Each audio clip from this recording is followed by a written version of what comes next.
एडुटेरिया series के अंतर्गत हम लोग ईएसआई का प्रैक्टिस सेट चला रहे थे और इस सीरीज यानी एडुटेरिया बिहार परिवहन विभाग इन्फोर्समेंट सब इंस्पेक्टर का दूसरा प्रैक्टिस सेट है। तो चलिए स्टार्ट करते हैं। एडुटेरिया बिहार परिवहन विभाग इन्फोर्समेंट सब इंस्पेक्टर वॉल्यूम 1 से आज का दूसरा वीडियो। पहला प्रश्न है कि असहयोग आंदोलन में कौन सा कार्यक्रम शामिल नहीं था। इसका उत्तर हो जाएगा ऑप्शन डी, सरकारी वाहनों से यात्रा करने पर पाबंदी, ये शामिल नहीं था। कहा जाता है कि महात्मा गांधी के द्वारा असहयोग आंदोलन अगस्त 1920 में शुरू किया गया और जिस स्वदेशी की मांग विदेशी वस्तुओं की बहिष्कार करना, सरकारी पदों पर व्यक्तियों को त्याग पत्र देना आदि की मांग हुई थी। अगला प्रश्न है कि दांडी मार्च के समाप्ति किस तिथि को हुआ था। इसका सही उत्तर हो जाएगा ऑप्शन डी, 5 अप्रैल 1930 को।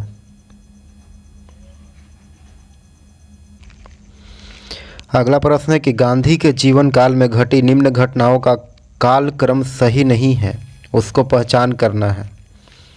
इसमें जो मिलान है वह सही नहीं है, उसको पहचान करें। ऑप्शन ए में दिया गया है चौरा चौरी घटना 5 फरवरी 1922 को, यह सही हो जाएगा। और दूसरा में दिया गया है द्वितीय गोलमेज सम्मेलन 7 सितंबर 1931 को, ये भी सही है। और तीसरा में पूना समझौता 26 सितंबर 1932 को, ये भी सही है। 26 सितंबर 1932 को पूना समझौता हुआ था। और डी में दिया गया भारत छोड़ो आंदोलन 23 मार्च 1942 को, तो इसका उत्तर हो जाएगा डी, भारत छोड़ो आंदोलन 9 अगस्त 1942 को हुआ था, 23 मार्च 1942 को नहीं। तो इसका सही उत्तर हो जाएगा ऑप्शन डी। अगला प्रश्न है कि आज़ाद हिंद फौज के साथ सुभाष चंद्र बोस ने सिंगापुर में स्वतंत्र भारत की अस्थायी सरकार का गठन कब किया था। इसका सही उत्तर हो जाएगा ऑप्शन बी, 21 अक्टूबर 1943 को। और कहा जाता है कि 21 अक्टूबर 1943 को आज़ाद हिंद फौज की स्थापना से सुभाष चंद्र बोस के द्वारा स्वतंत्र भारत के अस्थायी सरकार का गठन किया गया। अगला प्रश्न है कि सती प्रथा का उन्मूलन किया गया। सती प्रथा का उन्मूलन कब किया गया। इसका सही उत्तर हो जाएगा ऑप्शन बी, 1829 के नियम 17 के द्वारा। और कहा जाता है कि राजा राम मोहन राय जैसे प्रबुद्ध भारतीयों ने विलियम बेंटिक के सती प्रथा को अवैध घोषित करने की प्रेरणा दी और उन्हीं से प्रेरित होकर के बेंटिक ने दिसंबर 1829 के नियम 17 के द्वारा सती प्रथा को गैर कानूनी बना दिया था। अगला प्रश्न है कि बहावियों के द्वारा विद्रोह के कुचलने का श्रेय किस गवर्नर जनरल को जाता है।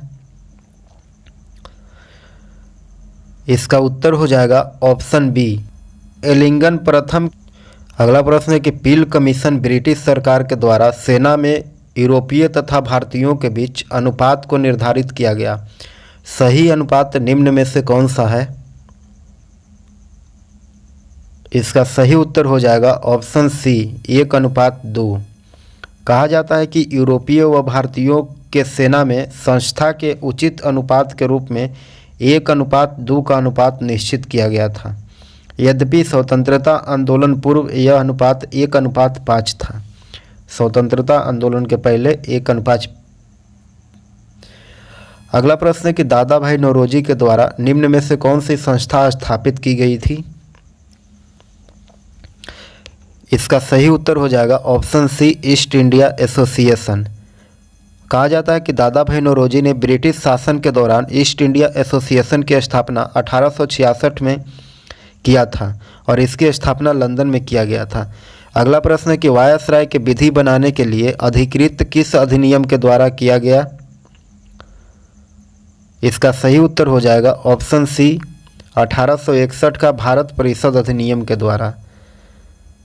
1861 के भारत परिषद अधिनियम के द्वारा वायसराय को विधि बनाने की शक्ति दी गई और साथ ही विभागीय व्यवस्था की शुरुआत भी किया गया। अगला प्रश्न है कि त्रिपक्षीय संघर्ष में निम्न में से कौन राजवंश शामिल नहीं था? त्रिपक्षीय संबंध में कौन राजवंश शामिल नहीं था? इसका उत्तर हो जाएगा ऑप्शन सी, पल्लव। कहा जाता है कि पूर्व मध्यकाल में कनौज पर अधिकार के लिए पाल, प्रतिहार और राष्ट्रकूट के बीच त्रिपक्षीय संघर्ष हुआ। पाल, प्रतिहार और राष्ट्रकूट के बीच, लेकिन पल्लव उसमें शामिल नहीं था। इसका उत्तर हो जाएगा ऑप्शन सी। अगला प्रश्न कि यदि संघर्ष का मेरा प्रस्ताव स्वीकार नहीं किया जाता है तो मैं देश की बालू से ही कांग्रेस से बड़ा आंदोलन खड़ा कर दूंगा। गांधी जी का उपरोक्त कथन किस आंदोलन से संबंधित है?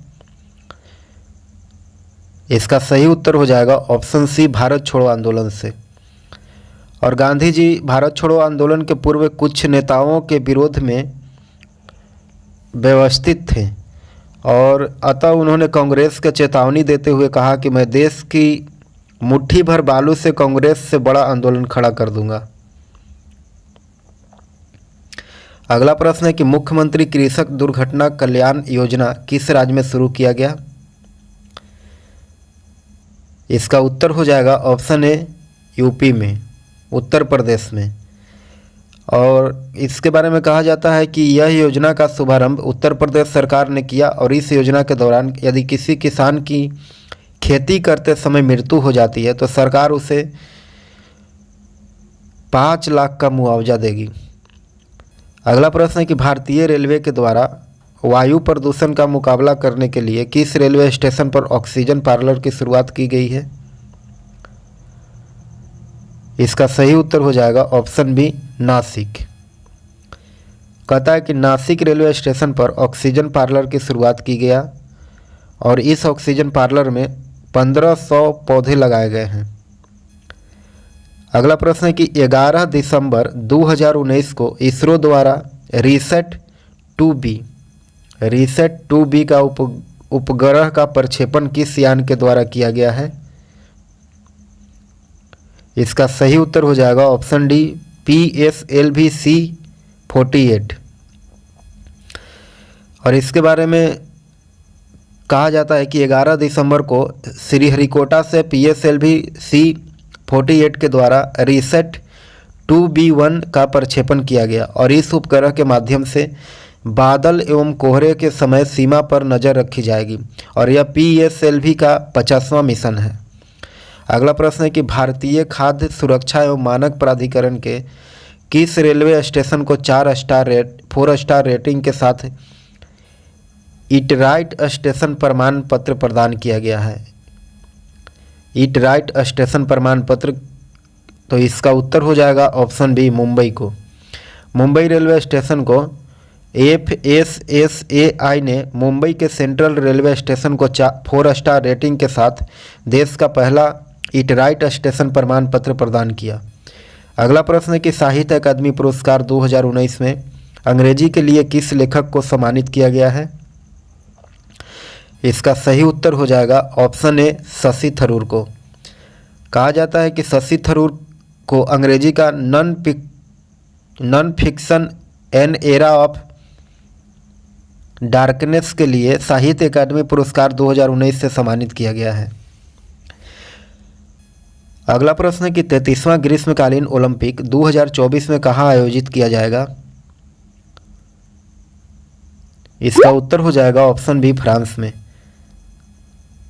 2024 में ग्रीष्मकालीन ओलंपिक फ्रांस में आयोजित किया जाएगा जबकि 2028 के ओलंपिक अमेरिका में किया जाना है। अगला प्रश्न है कि the daughter from of the wishing tree पुस्तक के लेखक कौन है? इसका उत्तर हो जाएगा ऑप्शन ए, सुधापुरी। ऑप्शन ए सही उत्तर होगा, Sudhapuri. The daughter from the wishing tree पुस्तक के लेखक सुधापुरी हैं। अगला प्रश्न है कि इसरो द्वारा भारत के पहले सोलर मिशन को क्या नाम दिया गया है? इसका सही उत्तर हो जाएगा ऑप्शन ए, आदित्य L1। कहा जाता है कि इसरो के द्वारा भारत के पहले सोलर मिशन को आदित्य AL1 नाम दिया गया और इस मिशन पर 6 पेलोड भी भेजे जाएंगे जो सौर मंडल से सूर्य के मौजूदगी से होने वाले प्रभावों एवं परिवर्तन के अध्ययन करेंगे और इसे L1 पॉइंट के करीब हेलो कक्षा में स्थापित किया जाएगा जो पृथ्वी से 15 लाख किलोमीटर दूर है और इससे वैज्ञानिकों को सूरज के कोरोना का अध्ययन करने में मदद मिलेगी। अगला प्रश्न है कि निम्नलिखित में से कौन अंतरिक्ष में सबसे लंबी अवधि तक रहने वाली पहली महिला अंतरिक्ष यात्री बनी है? इसका सही उत्तर हो जाएगा option B, Christina Koch. Option B सही उत्तर होगा।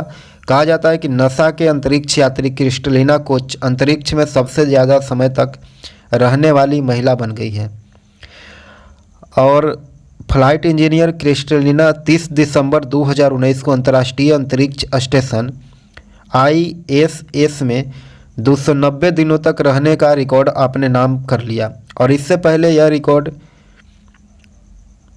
पेंगी मेरी के नाम दर्ज था। क्रिस्टलिना का सफ़र अभी जारी है। अगला प्रश्न है कि डिजिटल इंडिया के ब्रांड एम्बेसडर कौन है?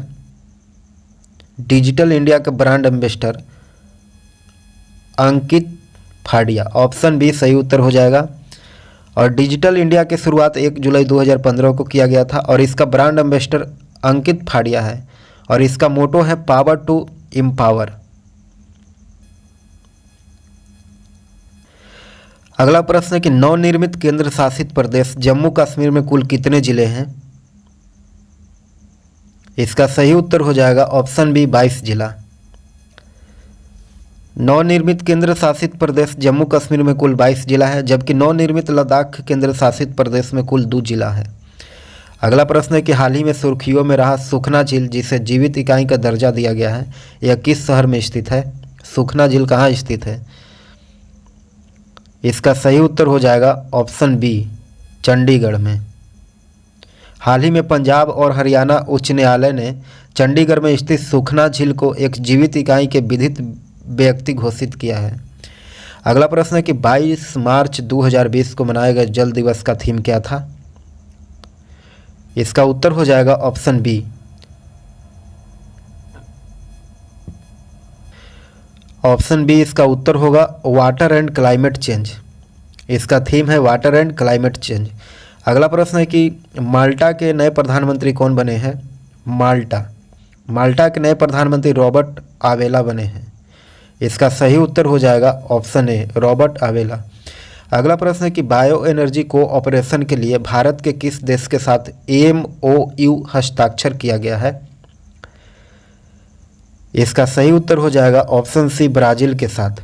गणतंत्र दिवस 2020 के मुख्य अतिथि ब्राज़ील के राष्ट्रपति जेयर बोल्सोनारो के आगमन से और उसी समय भारत और ब्राज़ील के बीच 15 MOU पर हस्ताक्षर हुआ जिसमें सबसे प्रमुख समझौता बायो एनर्जी कोऑपरेशन पर था। अगला प्रश्न है कि 20वां एशियाई खेल 2026 का आयोजन कहाँ किया जाएगा? इसका सही उत्तर हो जाएगा ऑप्शन सी नगोया में। ऑप्शन सी हो जाएगा नगोया में। कहा जाता है कि 19वां एशियाई 2020 हांगहू चीन में और 20वां एशियाई खेल 2026 नगोया जापान में होगा। अगला प्रश्न है कि भारतीय रेलवे ने किस रेलवे स्टेशन पर देश के पहले रेल रेस्टोरेंट ऑन व्हील्स की शुरुआत किया है? Rail restaurant on wheel. इसका सही उत्तर हो जाएगा ऑप्शन डी आसनसोल में। पश्चिम बंगाल के आसनसोल रेलवे स्टेशन पर देश का पहला रेस्टोरेंट ऑन व्हील्स शुरू किया गया। अगला प्रश्न है कि मार्च 2020 में प्रकाशित पुस्तक एन एक्स्ट्रा ऑर्डिनरी लाइफ किसके जीवन पर आधारित है? इसका सही उत्तर हो जाएगा option C Manohar Parrikar. An extraordinary life a biography of Manohar Parrikar पूर्व रक्षा मंत्री और गोवा के पूर्व मुख्यमंत्री मनोहर पर्रिकर के जीवन पर एक किताब है और इस पुस्तक का सह लेखन को ऑथर पत्रकार सदगुरु पाटिल और मायाभूषण नागवेकर ने किया है। अगला प्रश्न है कि ई गवर्नेंस पर 23वां नेशनल कॉन्फ्रेंस 2020 किस शहर में हुआ है? इसका सही उत्तर हो जाएगा ऑप्शन ए, मुंबई में। अगला प्रश्न है कि खोलोक्छु पनबिजली परियोजना किन दो देशों से संबंधित है? खोलोक्छु, इसका सही उत्तर क्या होगा? खोलोक्छु परियोजना जो है वो भारत और भूटान से संबंधित है और कहा जाता है कि प्रधानमंत्री नरेंद्र मोदी के द्वारा भारत तथा भूटान के बीच खोलोक्छु पनबिजली परियोजना के निर्माण को लेकर के हस्ताक्षर हुआ था और यह परियोजना भूटान के खोलोक्छु नदी पर स्थित है। अगला प्रश्न है कि प्रधानमंत्री नरेंद्र मोदी के द्वारा आयोजित परीक्षा पर चर्चा 2020 कार्यक्रम का आयोजन किस शहर में किया गया? इसका सही उत्तर हो जाएगा ऑप्शन डी, नई दिल्ली में। अगला प्रश्न है कि हाल ही में किस राज्य में द पल्स कॉन्क्लेव 2020 आयोजित किया गया? द पल्स कॉन्क्लेव 2020, इसका उत्तर हो जाएगा ऑप्शन सी, महाराष्ट्र में। अगला प्रश्न है कि आत्मीय सभा के संस्थापक कौन थे? आत्मीय सभा के संस्थापक, इसका उत्तर हो जाएगा ऑप्शन डी, राजा राम मोहन राय। 1814-15 में राजा राम मोहन राय ने कोलकाता में इसकी स्थापना किए थे, आत्मीय सभा की स्थापना।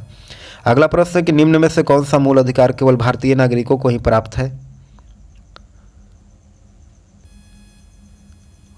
ऑप्शन में दिया गया ऑप्शन ए में अनुच्छेद 15 में प्रदत्त मूल अधिकार, ऑप्शन बी में अनुच्छेद 16 में प्रदत्त मूल अधिकार, ऑप्शन सी में अनुच्छेद 19 में प्रदत्त मूल अधिकार।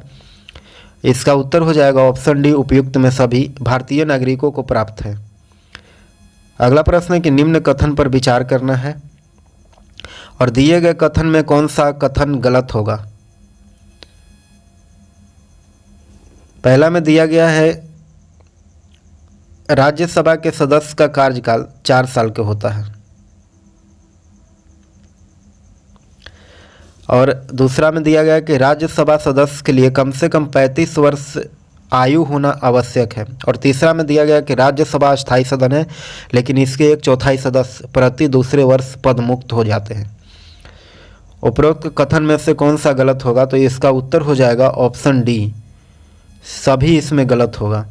कहता है कि राज्यसभा के सदस्यों के कार्यकाल 6 वर्ष के होता है, 4 वर्ष का नहीं होता है। पहला में दिया गया 4 वर्ष नहीं होता है, 6 वर्ष का होता है और राज्यसभा के सदस्य के लिए कम से कम 30 वर्ष की उम्र जरूरी है। यहाँ 35 वर्ष नहीं 30 वर्ष होगा। और आगे तीसरा में दिया गया है कि राज्यसभा अस्थायी सदन के लिए, लेकिन इसके लिए 1/3 सदस्य दूसरे वर्ष मुक्त हो जाते हैं।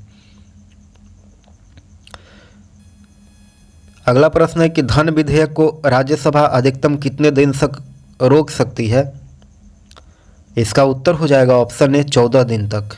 ऑप्शन ए सही उत्तर होगा और कहता है कि धन विधेयक के संदर्भ में राज्यसभा को 14 दिनों के भीतर स्वीकृति देनी होती है, अन्यथा वह राज्यसभा द्वारा पारित समझा जाता है। यानी राज्यसभा धन विधेयक को अधिकतम 14 दिनों तक रोक सकती है। अगला प्रश्न है कि कोई व्यक्ति उच्च न्यायालय का न्यायाधीश नियुक्त होने का पात्र होगा जब वह,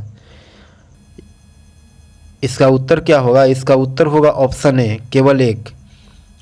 कथन में कौन सा सही है? तो सही केवल एक होगा, ऑप्शन ए। एक में कहता है कि कोई भी व्यक्ति उच्च न्यायालय के न्यायाधीश नियुक्त होने का पात्र तभी होगा जब वह भारत राज्य क्षेत्र में कम से कम 10 साल तक न्यायिक पद धारण किया हो और लगातार 10 वर्ष तक उच्च न्यायालय या फिर न्यायालय में अधिवक्ता रहा हो। अगला प्रश्न है कि वित्तीय आपात उद्घोषणा का अनुमोदन करने वाले संकल्प सदन के दोनों सदनों के द्वारा कितने माह के भीतर होना चाहिए? इसका सही उत्तर हो जाएगा ऑप्शन सी, 2 माह के भीतर। कहता है कि अनुच्छेद 360 राष्ट्रपति के वित्तीय आपात के घोषणा करने की शक्ति प्रदान करता है और यदि वह संतुष्ट हो और ऐसी स्थिति उत्पन्न हो कि जिसमें भारत तथा उसे किसी क्षेत्र के वित्तीय स्थिति अथवा प्रत्यक्ष खतरे में हो और वित्तीय आपात की घोषणा घोषित तिथि के 2 माह के भीतर संसद के सम्मुख रहना आवश्यक होगा। अगला प्रश्न है कि भारत में पहली बार केंद्र सरकार के विरुद्ध लोकसभा में अविश्वास प्रस्ताव कब लाया गया था? इसका उत्तर हो जाएगा ऑप्शन बी, 1963 में। भारतीय संसद में पहली बार अविश्वास प्रस्ताव 1963 में तत्कालीन प्रधानमंत्री जवाहरलाल नेहरू के खिलाफ लाया गया था। अगला प्रश्न है कि राज्य के नीति निर्देशक तत्व के परिवर्तन के लिए किस अनुच्छेद में उपबंध किया गया है? राज्य के नीति निर्देशक तत्व के लिए परिवर्तन के लिए इसका उत्तर हो जाएगा ऑप्शन है अनुच्छेद 37 में। कहा जाता है कि राज्य के नीति निर्देशक सिद्धांत संविधान के भाग 4 अनुच्छेद 36 से लेकर के 51 में निहित है और संविधान का अनुच्छेद 37 यह कहता है कि कानून बनाने में इन निर्देशों को लागू करना राज्य का कर्तव्य होगा। अगला प्रश्न है कि निम्न में से किससे भी निर्धारित होता है कि भारत का संविधान परिसंघीय फेडरल है? इसका सही उत्तर हो जाएगा ऑप्शन ए। केंद्र और राज्य के बीच शक्तियों का वितरण से यह पता होता है कि भारत का संविधान परिसंघीय फेडरल है। अगला प्रश्न है कि निम्नलिखित में से किस राष्ट्रपति ने उपराष्ट्रपति के पद पर भी कार्य किया है? इसका उत्तर हो जाएगा ऑप्शन ए आर वेंकटरमन और option B doctor Zakir Hussain. इसका सही उत्तर हो जाएगा ऑप्शन डी, ए और बी दोनों। कहता है कि राष्ट्रपति ने आर वेंकटरमन और डॉक्टर जाकिर हुसैन उपराष्ट्रपति के पद पर भी कार्य किए हैं। अगला प्रश्न है कि चेलैया समिति का गठन किस वर्ष किया गया था? चेलैया समिति का गठन कब किया गया था? तो इसका उत्तर हो जाएगा ऑप्शन बी 1991 में। और देश में कर ढांचे में सुधार पर सुझाव देने हेतु वर्ष 1991 में प्रोफेसर राजा चेलैया की अध्यक्षता में एक समिति का गठन किया गया और इसे चेलैया समिति के नाम से भी जाना जाता है। अगला प्रश्न है कि निम्न में से किस क्रांति का संबंध कोको उत्पादन यानी चमड़ा उत्पादन से है? इसका उत्तर हो जाएगा ऑप्शन ए भूरी क्रांति से। ऑप्शन ए इसका उत्तर हो जाएगा। भूरी क्रांति यानी ब्राउन रेवोल्यूशन का संबंध निम्न उत्पादों से कोको क्रांति से, चमड़ा उत्पादन से, धूसर सलेटी क्रांति का संबंध सीमेंट उत्पादन से होगा। धूसर क्रांति का संबंध। अगला प्रश्न है कि एक धन जो आसानी से विदेश से आता है लेकिन आसानी से चला जाता है इसे इस प्रकार से जाना जाता है, उसे किस प्रकार से जानते हैं? इसका उत्तर हो जाएगा ऑप्शन डी हॉट मनी के रूप में जाना जाता है। ऑप्शन डी इसका उत्तर हो जाएगा हॉट मनी के रूप में। अगला प्रश्न है कि लकड़ा वाला समिति किससे संबंधित है? लकड़ा वाला समिति, इसका उत्तर हो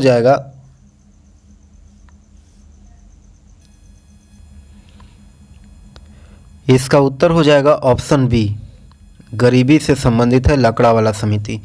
और कहा जाता है कि 1989 में डीटी लकड़ा वाला समिति का गठन किया गया जिसका संबंध गरीबी से है और 1993 में इस समिति ने अपनी रिपोर्ट सौंपी थी।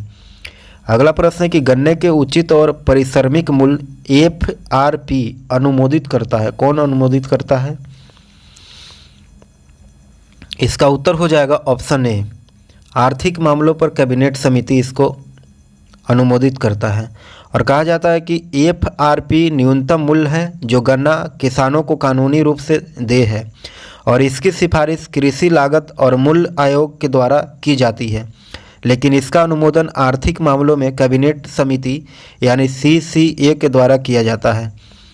अगला प्रश्न है कि सिंधु घाटी सभ्यता के अंतर्गत शवों को दफनाने का अवशेष कहाँ से मिले हैं और इसमें शवों के सिर किस दिशा में रखे मिले हैं?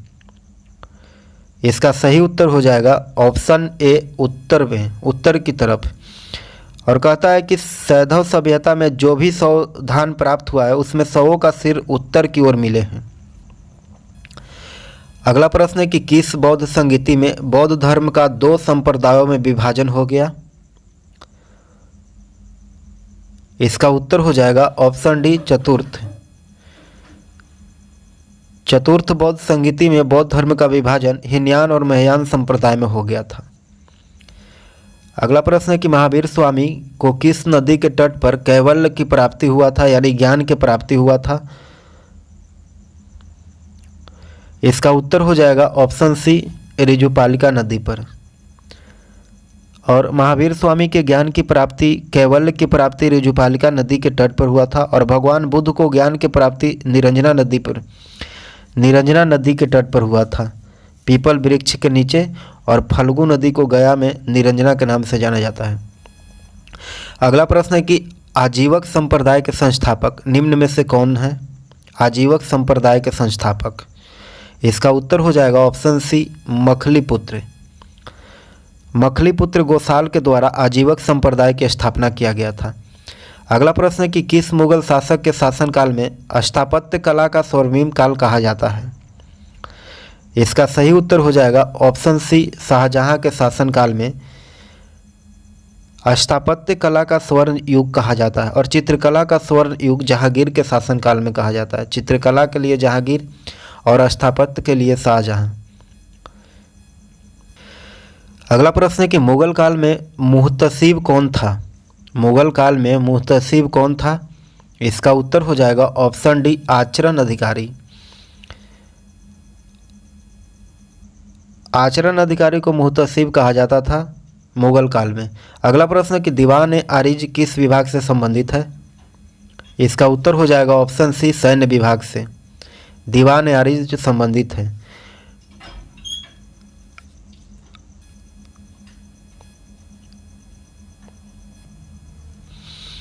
अगला प्रश्न है कि बसावन व दशावंत किस शासक के दरबार में चित्रकार थे?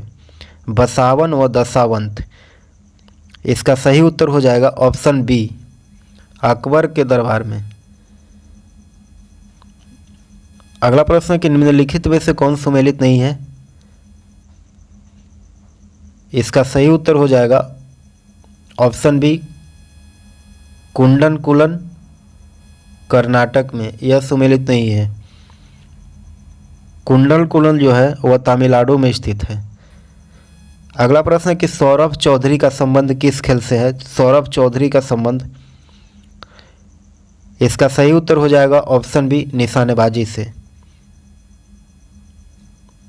अगला प्रश्न है कि हाल ही में किस देश ने स्कूली बच्चों के लिए योग शिक्षा को अनिवार्य कर दिया है? इसका सही उत्तर हो जाएगा ऑप्शन ए, नेपाल ने। नेपाल की सरकार स्कूली बच्चों में स्वास्थ्य और जीवन शैली के लिए योग को बढ़ावा देने जा रही है, और इसके लिए स्कूलों में योग शिक्षा को अनिवार्य कर दिया। अगला प्रश्न है कि 38वीं समांतर रेखा किन दो देशों के मध्य स्थित है? 38वीं समांतर रेखा, इसका सही उत्तर हो जाएगा ऑप्शन ए, उत्तर कोरिया और दक्षिण कोरिया के बीच 38वीं समांतर रेखा स्थित है। और 49वीं समांतर रेखा संयुक्त राज्य अमेरिका और कनाडा के बीच स्थित है। अमेरिका और कनाडा के बीच कौन है? 49वीं। और अगला है उत्तरी वियतनाम और दक्षिणी वियतनाम। उत्तरी वियतनाम और दक्षिणी वियतनाम 17वीं समांतर रेखा सम्मिलित है। और फिर हो जाएगा जर्मनी और फ्रांस के बीच मैगी नोट रेखा स्थित है। अगला प्रश्न है कि निम्नलिखित में से कौन सा काम WTO के विषय में सही नहीं है? इसका उत्तर हो जाएगा ऑप्शन डी, यह संयुक्त राष्ट्र का संगठन नहीं है।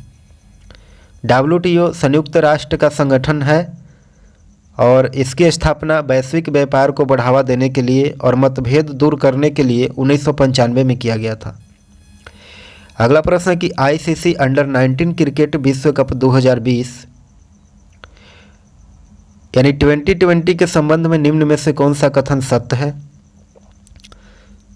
और नीचे दिए गए कोड से सही उत्तर को चुनना है। इसका उत्तर हो जाएगा ऑप्शन ए, 1, 2, 3। 1 में इसका आयोजन दक्षिण अफ्रीका में किया गया, और 2 में इनमें विजेता बांग्लादेश रहा, और 3 में इनमें उप विजेता भारत रहा। अगला प्रश्न है कि जनवरी 2020 में ट्रांसपेरेंसी इंटरनेशनल के द्वारा जारी भ्रष्टाचार सूचकांक 2019 में भारत का स्थान कैवा था? इसका उत्तर हो जाएगा ऑप्शन सी, 80।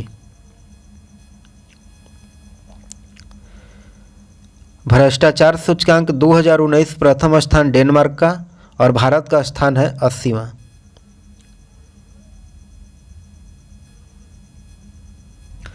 अगला प्रश्न है कि भारत की पहली जलमग्न मेट्रो का परिचालन किस राज्य में किया जाएगा? इसका उत्तर हो जाएगा ऑप्शन डी, पश्चिम बंगाल में। कहा जाता है कि भारत में पहली जलमग्न मेट्रो रेल का परिचालन कोलकाता में किया जा रहा है और यह मेट्रो हुगली नदी के नीचे बनाई जा रही है और इस परियोजना का निर्माण कार्य मार्च 2020 तक पूरा होने का उम्मीद जताई गई है। अगला प्रश्न है कि सेना दिवस 2020 के अवसर पर पुरुष दस्ते का नेतृत्व करने वाली पहली महिला अधिकारी का क्या नाम है? इसका उत्तर हो जाएगा ऑप्शन डी, कैप्टन तन्या शेरगिल। 72वें भारतीय सेना दिवस 15 जनवरी के अवसर पर आयोजित परेड में कैप्टन तन्या शेरगिल ने पुरुषों की बटालियन का नेतृत्व किया। अगला प्रश्न है कि निम्न में से क्या अच्छे ईंधन के गुण नहीं होते हैं? इसका उत्तर हो जाएगा ऑप्शन बी, जलने पर ज़्यादा से ज़्यादा अवशिष्ट व हानिकारक गैसों का उत्सर्जन होना चाहिए। ऑप्शन बी सही उत्तर हो जाएगा। वह पदार्थ जो ऑक्सीजन की उपस्थिति में जल करके ऊष्मा एवं प्रकाश उत्पन्न करते हैं ईंधन कहलाते हैं और जैसे कोयला, लकड़ी, पेट्रोल, गैस इत्यादि। अच्छे ईंधन के गुण जलने पर कम से कम अवशिष्ट व हानिकारक गैसों का उत्सर्जन होना चाहिए। अगला प्रश्न है कि कोल गैस होता है। कोल गैस ऑप्शन ए होगा इसका उत्तर H2 + CH4 + CO। कहता है कि कोल गैस ए रंगहीन तथा तीक्ष्ण गंध वाली गैस है और इनमें H2 55% और CH4 30% और CO 4% और 10% में अन्य गैस हैं और इसका उत्पादन कोयले के भंजक आसवन के द्वारा किया जाता है और भाप अंगार गैस CO + H2 होगा, CO + H2। अगला प्रश्न है कि सुमेलित कीजिए। ऑप्शन सूची 1 में दिया गया विटामिन के नाम और सूची 2 में होने वाले बीमारी, विटामिन की कमी से होने वाले बीमारी सूची 2 में दिया गया है।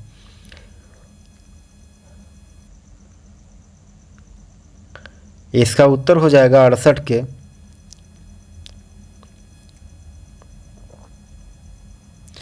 Vitamin B7।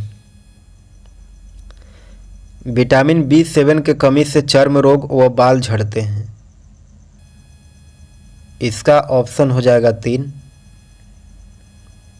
और दूसरा में दिया गया विटामिन B12। विटामिन B12 की कमी से प्रनासी अरक्तता होता है, यानी ऑप्शन 1। और तीसरा है विटामिन ई। विटामिन ई की कमी से क्या होगा? विटामिन ई की कमी से बंध्यता होना और जनन क्षमता में कमी होना। ऑप्शन 4 इसका हो जाएगा। अगला है विटामिन के। विटामिन के से रक्त के थक्का जमता है। इसका सही उत्तर हो जाएगा ऑप्शन ए, 3, 1, 4, 2। अगला प्रश्न है कि तारों के मध्य दूरी ज्ञात करने की इकाई क्या है? तो इसका उत्तर हो जाएगा ऑप्शन डी, प्रकाश वर्ष। ऑप्शन डी सही उत्तर हो जाएगा, प्रकाश वर्ष। और कहा जाता है कि प्रकाश वर्ष प्रकाश द्वारा एक वर्ष में तय की गई दूरी होती है और इसका प्रयोग सुदूर स्थित खगोलीय पिंडों को दूरियां प्रकट करने में होता है। और एक प्रकाश वर्ष 9.46 × 10⁻15 मीटर और एक पार्सेक बराबर 3.084 × 10⁻36 मीटर यानी 3.26 प्रकाश वर्ष के बराबर होता है। अगला प्रश्न है कि निम्नलिखित में से कौन सा रोग पुरुषों की तुलना में महिलाओं में बहुत कम होता है? इसका सही उत्तर हो जाएगा ऑप्शन बी, वर्णांधता। ऑप्शन बी सही उत्तर हो जाएगा, वर्णांधता। और यह दोष मनुष्य की आँख में शंक्वाकार सेलों के कमी के कारण होता है और यह दोष अनुवांशिक भी होता है तथा इसका उपचार नहीं है और इस दोष वाले व्यक्ति को रंग का भेद कर पाना संभव नहीं है। यह 0.5% महिलाओं में तथा 4% पुरुषों में पाया जाता है। अगला प्रश्न है कि हीमोग्लोबिन लाल रक्त कोशिकाओं के अंदर का एक प्रोटीन है और यह निम्न में से किसका वहन करता है? इसका उत्तर हो जाएगा ऑप्शन ए ऑक्सीजन का। ऑप्शन ए सही उत्तर हो जाएगा। कहता है कि लाल रक्त कणिकाओं के अंदर हीमोग्लोबिन एक प्रोटीन है और यह ऑक्सीजन के अवशोषित करके ऑक्सी हीमोग्लोबिन नामक अस्थायी पदार्थ बनाता है जो विखंडित होकर के ऑक्सीजन को मुक्त करता है। अगला प्रश्न है कि किसी पदार्थ को एक अवस्था से दूसरे अवस्था में बिना तापमान में बदलाव किए परिवर्तन होने के लिए आवश्यक ऊष्मा की मात्रा क्या होगा? इसका सही उत्तर हो जाएगा ऑप्शन डी गुप्त ऊष्मा। ऑप्शन डी उत्तर हो जाएगा गुप्त ऊष्मा। कहा जाता है कि किसी पदार्थ को एक अवस्था दूसरी अवस्था में बिना तापमान में बदलाव के परिवर्तन होने के लिए आवश्यक ऊष्मा की मात्रा को गुप्त ऊष्मा कहते हैं। अगला प्रश्न है कि निम्नलिखित कोशिका अंगों में से किस में न्यूक्लिक अम्ल नहीं पाया जाता है? इसका सही उत्तर हो जाएगा ऑप्शन डी जीवद्रव में। अगला प्रश्न है कि निम्नलिखित में से कौन मीठे पानी का सबसे अच्छा स्रोत है? इसका उत्तर हो जाएगा ऑप्शन डी नदी। अगला प्रश्न है कि निम्नलिखित में से कौन सा विटामिन ए का अच्छा स्रोत नहीं है? इसका उत्तर हो जाएगा ऑप्शन सी जंतुओं के यकृत व गुर्दे। कहा जाता है कि जंतु की यकृत एवं गुर्दे विटामिन बी3 का अच्छा स्रोत है, जबकि बाकी तीनों विटामिन बी1 का अच्छा स्रोत है। अगला प्रश्न है कि प्राकृतिक रबड़ के बारे में निम्न में से कौन सा कथन सही है? इसका उत्तर हो जाएगा ऑप्शन ए यह एक प्राकृतिक बहुलक है और इसमें लोचदार गुण होते हैं। अगला प्रश्न है मिलान करने के लिए।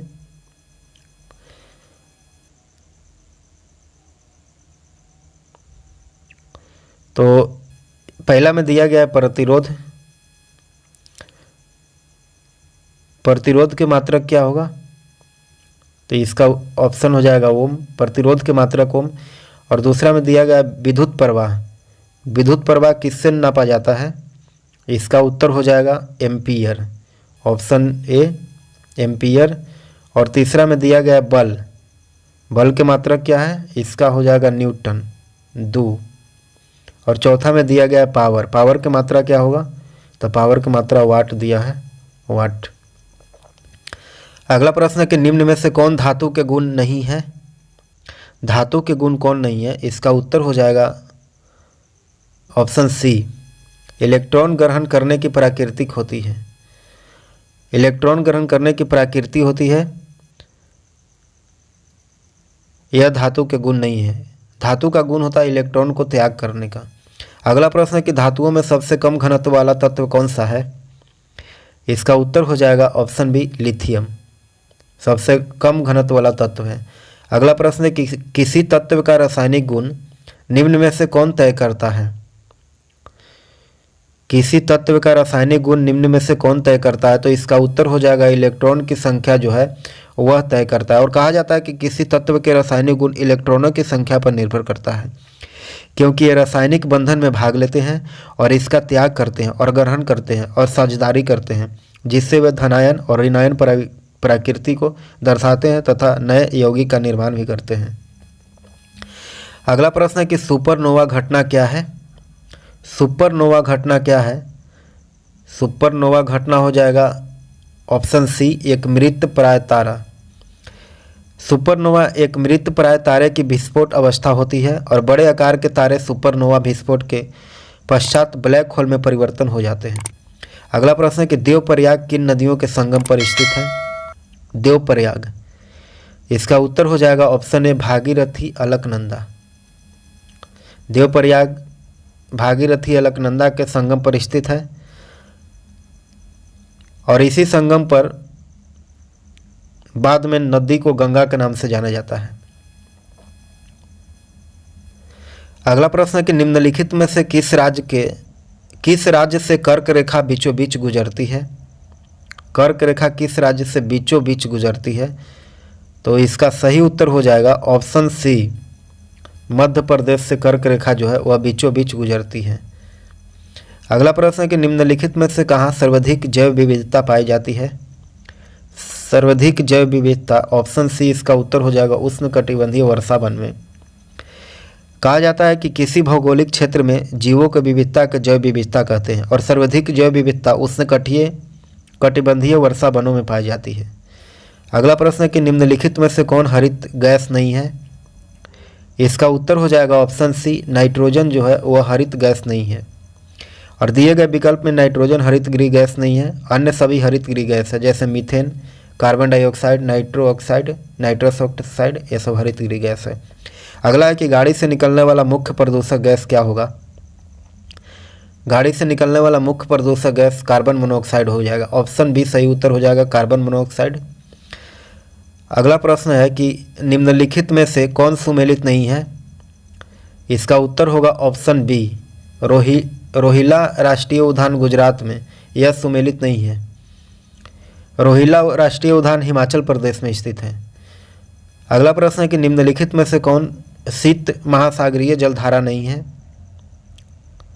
शीत महासागरीय जलधारा नहीं है। इसका उत्तर हो जाएगा option D, Agulhas. Agulhas option हो जाएगा। अगुलहास जलधारा जो है वो महासागरीय जलधारा नहीं है। अगला प्रश्न है कि निम्नलिखित में से किस नदी को दक्षिण भारत का गंगा कहा जाता है? इसका उत्तर हो जाएगा ऑप्शन बी, कावेरी नदी को दक्षिण भारत का गंगा कहा जाता है। अगला प्रश्न है कि प्रशांत महासागर क्षेत्र में रिंग ऑफ फायर किस लिए जाना जाता है? रिंग ऑफ फायर जो है वह ज्वालामुखी के लिए जाना जाता है।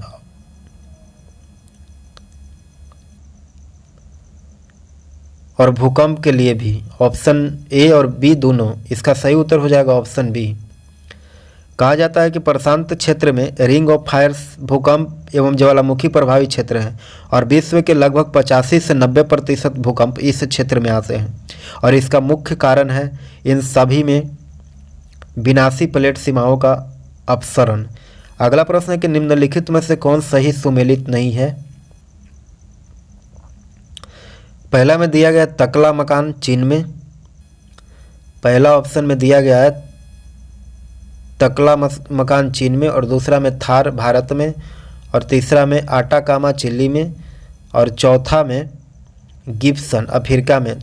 गिब्सन अफ्रीका में ये गलत होगा। इसका उत्तर हो जाएगा ऑप्शन डी, गिब्सन मरुस्थल जो है वह ऑस्ट्रेलिया में है, अफ्रीका में नहीं है।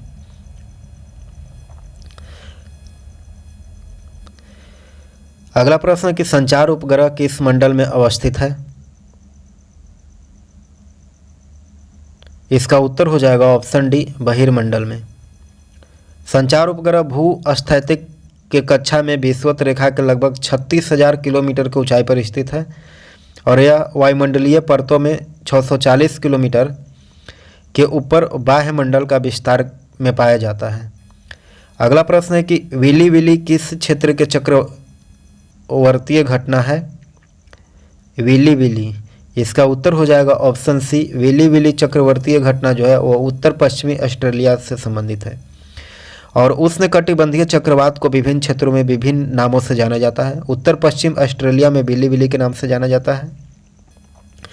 अगला प्रश्न है कि सदाबहार क्रांति का संबंध किससे है? सदाबहार क्रांति का संबंध किससे है? तो इसका सही उत्तर हो जाएगा ऑप्शन बी, द्वितीय हरित क्रांति से। ऑप्शन बी इसका उत्तर हो जाएगा। सदाबहार क्रांति का संबंध द्वितीय हरित क्रांति से है और इसके संबंध में डॉक्टर स्वामीनाथन ने कहा था कि जैविक कृषि, मृदा स्वास्थ्य उन्नयन, खदान उत्पादन में वृद्धि, आधुनिक सिंचाई आदि इसके लिए प्रमुख अंग होंगे। अगला प्रश्न है कि केरल, कर्नाटक, तमिलनाडु राज्यों को मिलान स्थल है। केरल, कर्नाटक और तमिलनाडु राज्यों का मिलान स्थल कहाँ होगा? इसका उत्तर हो जाएगा ऑप्शन ए, नीलगिरी के पहाड़ी में। ऑप्शन ए इसका उत्तर हो जाएगा। नीलगिरी दक्षिण भारत के पूर्वी एवं पश्चिमी घाट में मिलन बिंदु है और इसी घाटी के पास केरल, कर्नाटक, तमिलनाडु राज्य मिलन स्थल है। अगला प्रश्न मैथ का प्रश्न है और इसमें कहता है कि 88 मीटर लंबे और 24 मीटर चौड़े आयताकार कागज के उसके लंबाई में मोड़ करके बेलन बनाया गया है, तो बेलन के संपूर्ण पृष्ठ का क्षेत्रफल कितना होगा? इसका सही उत्तर हो जाएगा ऑप्शन ए, 3344 मीटर स्क्वायर। अगला प्रश्न है कि ए किसी काम को 40 दिन में करता है और बी उसी काम को 50 दिन में करता है। एक एक काज पर आरंभ करें और दोनों को बारी बारी से एक एक दिन काम करें तो पूरा काम कितने दिनों में समाप्त हो जाएगा? इसका उत्तर हो जाएगा ऑप्शन ए। अगला प्रश्न है कि कोई धनराशि चक्रवृद्धि ब्याज की दर से 2 वर्ष में 672 रुपया तथा 3 वर्ष में 714 रुपया हो जाता है, तो ब्याज की वार्षिक दर क्या होगा? इसका उत्तर हो जाएगा ऑप्शन सी। अगला प्रश्न है कि एक व्यक्ति को 2 घड़ियां 1500 में खरीद करके एक को 12% लाभ पर और दूसरा को 18% लाभ पर बेचा, तो इसका उत्तर हो जाएगा ऑप्शन सी 1:1। अगला प्रश्न है कि लास्ट प्रश्न,